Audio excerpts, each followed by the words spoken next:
Yo, what is up, guys? Delboy here. Arguably, this is the best feel-good moment in boxing in 2019. Manny Pacquiao defeats Keith Thurman by a split decision to become the new WBA welterweight champion.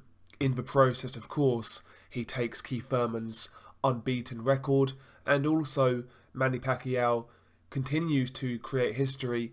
He is now the oldest welterweight champion in history. That really is an incredible achievement, and it's just a cherry on top of an incredible career. Absolutely outstanding by Manny Pacquiao. You know, he's really shown these young guys how to conduct themselves as fighters and as champions. The guy continues to fight for best at 40 years old. The man's incredible, legend of the game. What can we say? What can we say? You run out of superlatives to describe this man, you know. But, you know, the fight itself was great to watch. It was a brilliant fight. Thrills and spills, a knockdown, there was blood, there was big shots. Just a great fight at welterweight, and one of my favourite fights of the year so far. I've got to say, for the first 6 rounds, I felt Manny Pacquiao was looking as good as I've seen him for quite some time. I wouldn't go as far to say he dominated Keith Thurman for the first 6 rounds, but he was well and truly in control. He was having the vast majority of the big moments, and he was landing the hurtful, eye-catching shots, right from round 1 basically, where Manny Pacquiao comes in with a jab to the body, and he came back up with a right hook to the head, while Keith Thurman was on the retreat, and it dropped Keith Thurman. It was a flash knockdown, but a beautiful punch nonetheless. Look at how he set it up, coming forwards, you know, while having that forwards momentum. Beautiful technique, beautiful setup, and a good knockdown. And throughout the first 6 rounds, like I said, I felt Manny Pacquiao was well and truly in control. He was landing some nice jabs, stepping in, you know, that southpaw jab. He was giving Keith Thurman the angles, getting in and out, landing combinations, working from body to head. Just, you know, it was shades of Manny Pacquiao from yesteryear. Not the same guy, but, you know, just glimpses of his old self.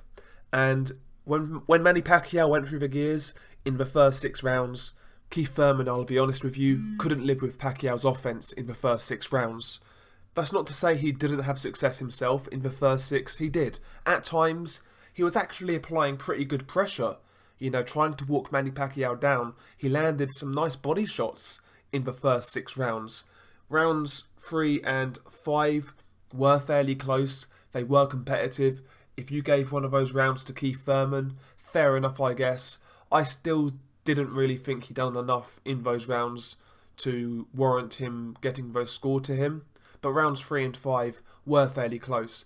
But ultimately, after 6 rounds, you could have had Manny Pacquiao conceivably have Pacquiao winning the first 6 rounds plus the knockdown. That wouldn't be a stretch if you go back and watch that fight, in my opinion. But to Keith Thurman's credit, in the second half of the fight, he tried to bite down on his gum shield, and he really did try to claw it back. Bear in mind, at this point, he'd been dropped. He was bloody. You know, Manny Pacquiao was kind of rearranging Keith Thurman's face, to be honest with you. But round 7, I felt Keith Thurman actually looked pretty good. He was landing some nice snappy power shots to body and head. In particular, a nice right hand left hook combination that really stuck out to me. So round 7 was a clear Keith Thurman round. Rounds 8 and 9, again, they were fairly competitive, but Keith Thurman really upped it in these rounds, applying good pressure, banging to the body, coming upstairs with that left hook, and he really was trying to land these big power shots. He was trying to make the most of his size, and he was basically trying to get on top of Manny Pacquiao and draw him into a dogfight. You know, rounds 8 and 9, you know, like I said, you could have scored those rounds to Keith Thurman. Pacquiao had his moments, but they weren't as frequent in rounds 8 and 9 as they were in the first half of the fight.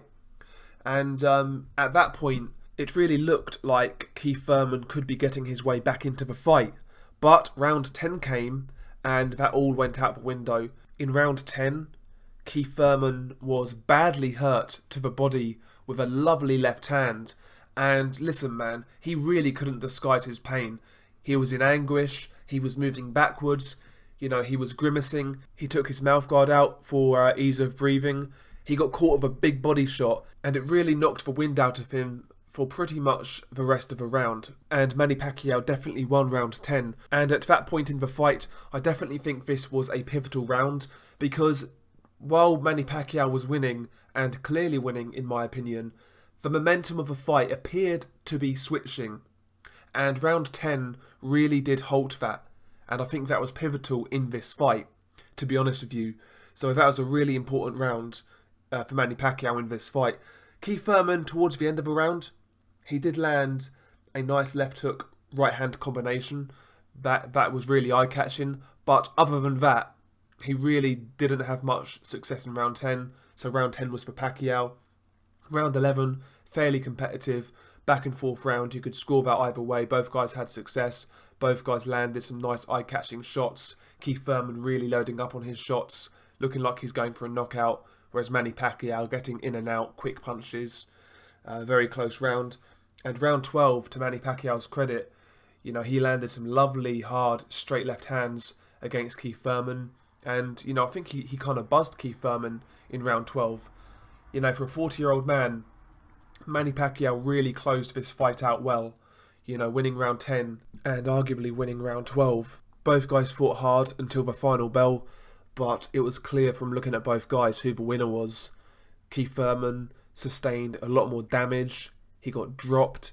He got hurt to the body. His face got messed up. And Pacquiao, for me, landed the majority of the effective punches. He scored the most damage. He was in control for larger periods of his fight than Keith Thurman. And I felt he won a clear but competitive fight. The judges had a split decision. I've got to be honest, I really can't see a way how you can score this fight to Keith Thurman. I've got to be honest with you. Keith Thurman did not win this fight, as far as I'm concerned. I don't think he did enough. Don't get me wrong, I actually felt Keith Thurman showed a lot of heart in this fight. Because, like I said, there were moments when it was getting tough for him.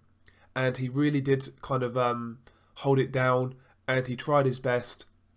Ultimately, he just wasn't good enough on the night. That's all there is to it. But he came to fight, he gave it a go, and it was a really entertaining fight. And I have to eat crow. I picked Keith Thurman to win this fight via a close points decision, but that wasn't the case. That really wasn't the case. So I'm eating my crow. Credit to Manny Pacquiao for getting the win. Another thing I got wrong in my prediction, actually, one thing I want to bring up. I mentioned in my prediction that once Keith Thurman tastes Manny Pacquiao's power, he would then get on the bike and fight on the back foot. But that's not what happened. He actually came to fight, he came to throw it down, and he tried to exchange with Manny Pacquiao on several occasions. So I also got that wrong about my prediction. But yeah, credit to Manny Pacquiao. I thoroughly enjoyed this fight. The atmosphere was great at the MGM Grand. You know, just a real feel-good atmosphere when Manny Pacquiao was announced the winner. And like I said earlier, the oldest welterweight champion in history. That's some achievement. That is some achievement, you know. Just another milestone in the incredible career of Manny Pacquiao. Now, where does Manny Pacquiao go next? He is indicating that he wants to fight on and he will return next year. You know, he'll be 41 next year. You know, that's incredible. That really is incredible. I'll be honest with you. As a boxing fan, as somebody who likes Manny Pacquiao, I wouldn't mind now to see him retire. To see him call it a day and go off into the sunset. Because this was a great victory. This really was a great victory, and it would be a great way to bow out, if I'm being honest. When it comes to the end of legendary fighters' careers, a lot of the time, you know, it doesn't always work out well. It doesn't always have a happy ending. And if Manny Pacquiao were to bow out now, it certainly would be a happy ending. But, you know, if he does continue, he runs the risk of losing to guys that wouldn't have laced his boots in his prime. I mean, it's already happened with Jeff Horn, for example. I know Jeff Horn was very fortunate that night to get the win, but my point still stands. He would have annihilated Jeff Horn a few years prior. But yeah, it's up to Manny Pacquiao. Ultimately, if he continues, I'm just going to enjoy this guy for as long as he's around, basically. Ultimately, there will not be another Manny Pacquiao, so just enjoy him while he's still here. Legend of the game.